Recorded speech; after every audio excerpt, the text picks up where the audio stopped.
Bismillahirrahmanirrahim. Par le nom d'Allah, clément, miséricordieux.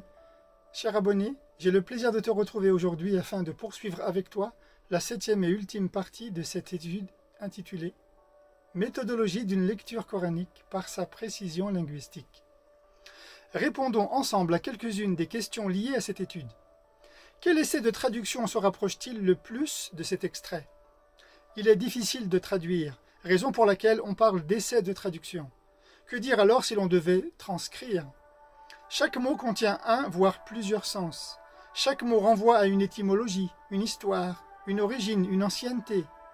Il y a l'arabe moderne et l'arabe ancien. Le Coran s'exprime en langue arabe et il faut décoder le langage coranique. Encore faut-il essayer de transcrire dans la lettre et dans l'esprit, et non pas dans l'un sans l'autre. C'est lui qui fait descendre sur toi le livre, contenant des signes catégoriques. Elles sont la mère du livre, et d'autres qui prêtent à confusion, tandis que ceux qui, dans leur cœur une déviance s'y trouve, suivent promptement ceux qui prêtent à confusion parmi lui, désirant par là le trouble et désirant l'interprétation, et nul ne connaît son interprétation en dehors d'Allah. Et les instructeurs versés dans la connaissance disent « Nous y portons foi, tous proviennent de notre Maître, et nul n'est en mesure de s'en rappeler que ceux qui détiennent des joyaux. » Peux-tu me donner un exemple de mauvaise lecture dans cet extrait de texte afin de souligner l'importance des règles de ponctuation? Attention avec les prélèvements de texte. Le risque avec le prélèvement de texte, c'est de ne pas respecter les ponctuations. Plus grave encore, lorsqu'on y commet des manquements à la théologie musulmane, sans le savoir, ou bien de sortir un texte sans son contexte. Exemple de lecture dite infidèle, voire qui contient une hérésie. Allah et les instructeurs versés dans la connaissance disent « Nous y portons foi, tous proviennent de notre Maître. » Attention au glissement de parole. Peux-tu me dire la raison pour laquelle tu as modifié ta traduction initiale? Le Coran évolue en fonction de deux paramètres, le temps et l'intelligence. Le temps force la réflexion et la méditation force l'évolution. Et l'intelligence humaine est en constante évolution avec son époque. C'est aussi vrai pour toi, tu es plus intelligent aujourd'hui que tu ne l'étais hier ou avant-hier ou même la semaine dernière. Raison pour laquelle on dit qu'il n'y a que les imbéciles qui ne changent pas d'avis. Car un imbécile qui n'évolue pas en fonction de son temps ne sait pas se servir de son intelligence. C'est pourquoi on dit d'un imbécile qu'il est heureux, à cause de son ignorance. Car s'il devait savoir ce dont il est censé connaître, son savoir l'inciterait à agir. Or, agir, c'est tout ce que déteste un ignorant, car c'est pour lui une forme de contrainte. C'est pour cela que les ignorants ont une caractéristique propre à eux, ils sont paresseux. Est-ce que du temps de la révélation, le Coran contenait-il des signes de ponctuation? En effet, le Coran ne contient aucun signe de ponctuation comme tu les as appris à l'école française ou dans la langue française. Tout le charme de la langue arabe réside dans le verbe, et le verbe de Dieu est avant tout oral avant d'être écrit. Ce sont les récitateurs du Coran qui, dès ses origines, vont faire respecter les ponctuations de lecture. Cela est rendu possible grâce à des procédés de lecture qui figurent au-dessus de certains mots du Coran, qui sont représentés par des sigles spécifiques et qui indiquent au lecteur la conduite de lecture à donner. Elles indiquent entre autres choses si une pause doit avoir lieu ou s'il s'agit d'un arrêt, en précisant également si la pause ou l'arrêt est facultatif ou obligatoire. Certains sigles indiquent clairement deux choix de lecture possibles en fonction de l'objectif vers lequel renvoie la bonne lecture. D'autres encore précisent que la pause ou l'arrêt est interdit. Toutes ces règles de lecture sont ancestrales et remontent aux premières mises à jour du Coran qui ont été établies par les scribes du messager lors de la rédaction des Saintes Écritures. Sallallahu alayhi wa sallam. Quant au choix de la première suggestion de lecture, cette version est retenue par celles et ceux qui psalmodient le Coran, c'est-à-dire ceux qui le récitent selon les authentiques règles de ponctuation. Cette étude repose sur la version de lecture intitulée Hafs selon Asim, et toujours selon les instructeurs, c'est-à-dire les détenteurs d'une dispense de Tajwid, la version de cette récitation est copie conforme à l'original. Un texte est appelé polysémique lorsque plusieurs significations possibles se dégagent de sa lecture. Ainsi, les sigles disposés au-dessus de certains mots dans le Coran, en langue arabe, nous indiquent laquelle d'entre elles est prioritaire. Toutes ces données de lecture sont ancestrales et n'importe quel arabophone peut les vérifier par lui-même. Mes conclusions sur cette étude. J'aimerais clôturer cette dernière partie par l'importance de savoir distinguer entre la langue et le langage dans l'extrait dont nous avons l'étude. Sache que lorsque tu lis le Coran, tu le lis en langue arabe. Eh bien, souvent, tu en ignores le langage coranique. À ne pas confondre entre un langage compliqué et un langage soutenu.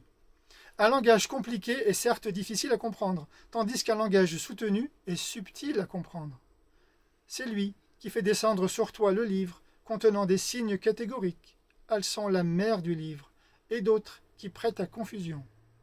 La richesse d'une langue tient de sa sémantique, et c'est ce qu'ont en commun le français et l'arabe. Raison pour laquelle, en te citant Molière, le père de la langue française, je te fais étudier le style oratoire français. On n'exécute pas tout ce qui se propose, et le chemin est long du projet à la chose. Compte tenu des règles de bonne lecture qui influencent un texte et dont les règles de ponctuation font partie, l'extrait de la sourate 3, signe 7, est intéressant pour au moins 2 raisons. La première tient de sa position dans le texte. En effet, la construction symétrique de la figure de rhétorique, en l'occurrence ici l'antithèse, qui occupe la place médiane, et nul ne connaît son interprétation en dehors d'Allah, se situe au milieu du discours. La seconde raison tient de la présence d'un détail dans le présent communiqué qui relève une confusion, une ambiguïté, en d'autres termes une incertitude. Il s'agit du pronom personnel « son interprétation », dont la signification vers laquelle elle renvoie est équivoque, confuse dans la phrase. La confusion renvoie à la question que l'on se pose et à laquelle il faut répondre clairement. Vers quoi renvoie son dans la déclaration affirmative? Et nul ne connaît son interprétation en dehors d'Allah. À ne pas confondre avec et nul ne connaît l'interprétation en dehors d'Allah. Ce n'est pas ce que Dieu dit, vérifie par toi-même. Ainsi, son interprétation renvoie vers la catégorie des signes coraniques qui prêtent à confusion. Cependant, même prélevée du reste du texte, l'information contenue dans l'extrait dont je te développe l'étude est claire et compréhensible. Toutefois, dès que replacé dans le texte, l'extrait en question est compris entre 2 communiqués qui transmettent des éclaircissements capitaux pour le lecteur. En effet, l'extrait dont tu sais maintenant qu'il constitue l'antithèse, dans le vocabulaire de texte, est compris entre la thèse et la synthèse. Il est l'information principale du discours de ce texte. Et elle clarifie le sens de la définition d'une interprétation au regard du Coran. La symétrie du discours est telle que rien ne peut réussir à faire échouer par les nuances qu'elle contient l'orientation véritable et précise que renferme le contenu de ce message. Si tu préfères, toute la construction sémantique de cet extrait repose sur la rhétorique de synthèse. Et nul ne connaît son interprétation en dehors d'Allah. J'en ai terminé avec ma conclusion personnelle.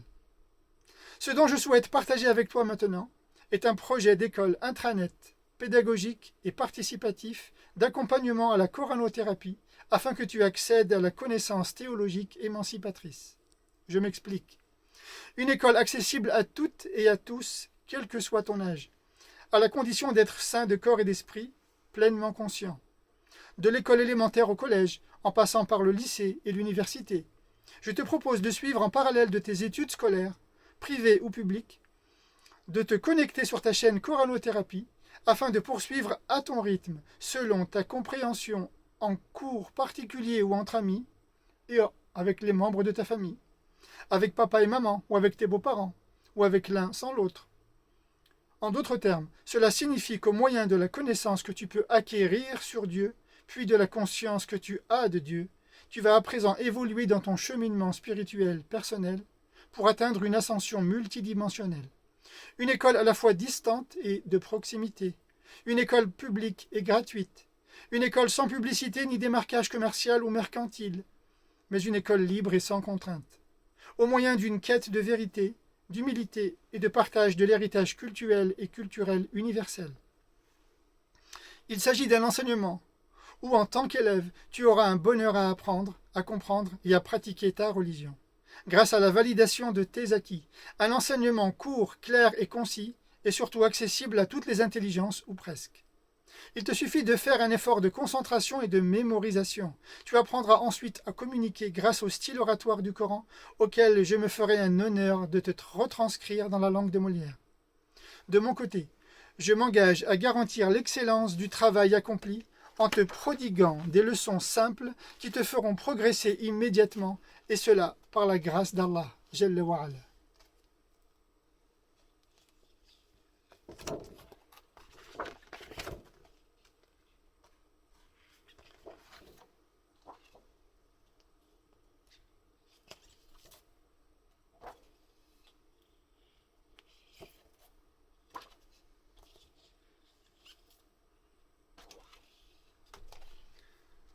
Sache qu'environ 1 minute d'apparition à l'écran nécessite 1 heure de travail derrière l'écran pour te situer dans l'échelle de grandeur. Tu vas commencer d'abord par le commencement. Les prochains cours s'adresseront d'abord aux enfants et aux adolescents, du CM1 à la 3e, dans lesquels tu découvriras ce qu'il faut que tu saches pour comprendre comment tout a commencé dans le parcours de ta religion. Tu vas modifier en profondeur tes acquis que tu devras valider à chaque leçon. Attention, il va falloir que tu t'adaptes rapidement parce que les choses vont bouger pour toi. Tout ne peut pas s'acquérir en une seule année, mais je vais mettre en place en ta faveur un calendrier d'études qui va te permettre de poursuivre le programme d'éducation et d'instruction théologique à l'échelle nationale. Et hors de question de faire du communautarisme ni du prosélytisme, et pas question non plus d'être autodidacte en matière de religion. Peu à peu, tu découvriras ce que l'on ne t'a pas appris ailleurs qu'ici. Le projet de Dieu. Tu te rendras très vite compte ô combien la parole de Dieu est flexible et celle de l'homme rigide.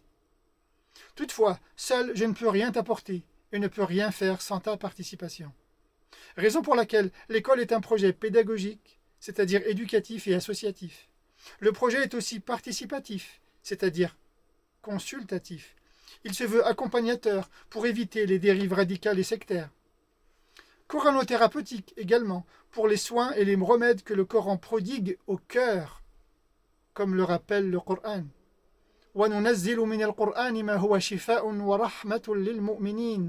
Et nous faisons descendre du Coran ce qui, en soi, est une guérison et une miséricorde pour les croyants. Sourate 17, signe 82. Pour pallier à nos maux et à nos déviances. Le Coran corrige et façonne l'être et la pratique religieuse de chacun. Enfin, la théologie est émancipatrice, car elle est évolutive et permet une ouverture d'esprit et une âme meilleure. Ta cyberécole te donnera les connaissances suffisantes pour vivre ta spiritualité et t'aider à aimer ton Créateur et Maître, ainsi que ton prochain. En le découvrant à travers une pratique harmonieuse entre ton corps et ton être. Ainsi, tes premières connaissances sur Dieu vont t'accompagner grâce à celles et ceux parmi les compagnons du prophète, qui ont réalisé les objectifs à atteindre de son vivant déjà. Enfin, cet accompagnement repose sur la mise en valeur de la pratique des fidèles compagnons, qui restent et demeurent le premier cercle d'élèves pour qui le messager a transmis le modèle à suivre, comme nous le rappelle le Coran. لقد كان لكم في رسول الله أسوة حسنة لمن كان يرجو الله واليوم الآخر. Vous êtes certainement en possession dans le messager d'Allah d'un modèle pour vous et pour quiconque espère en Allah et au jour dernier. Sourate 33, signe 21.